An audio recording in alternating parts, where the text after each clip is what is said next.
Hi, my name is Simran and I will be reading Sindiwe and the Fireflies, written by Cherene Pienaar and illustrated by Jano Strider.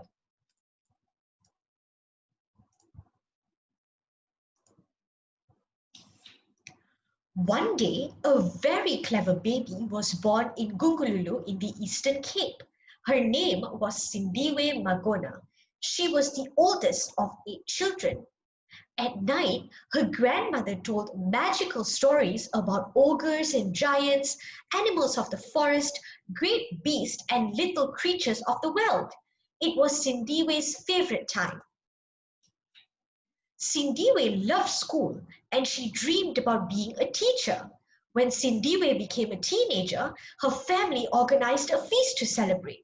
She was given special things to wear and a wise old man sang a praise song to her. Blessings, long life, may your ancestors guard you. Sindiwe trained to be a teacher. She was very excited to teach at her first school, but there weren't enough schools for black children and they had no desk or books to write in. This made Sindiwe feel scared. How could she be a good teacher when the children had nowhere to sit? She left the school to work as a cleaner. She worked in 4 different houses. Sometimes the people there treated her badly and Sindiwe became very unhappy. All this time, Sindiwe studied. Her hard work paid off. She won a scholarship to study at a university in New York. She and her 3 small children packed their bags and flew across the sea to the United States of America. In New York, Sindiwe studied to become a social worker. She wanted to help families make their lives better. When she finished studying, the United Nations gave Sindiwe a job.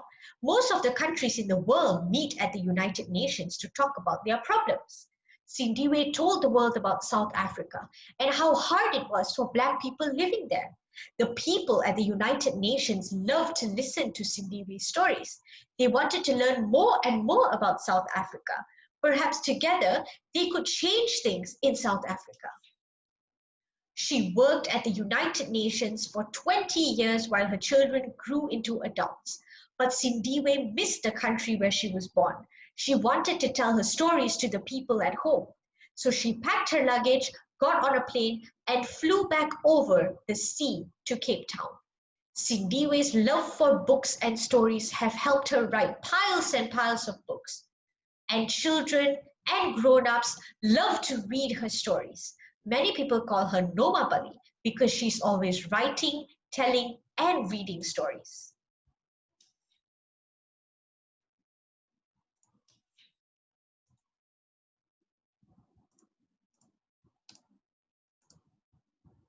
The moral of this story is reading is important because reading helps you gain new perspectives of the places around you and people around you, and it helps you develop a deeper understanding of everything that goes around you.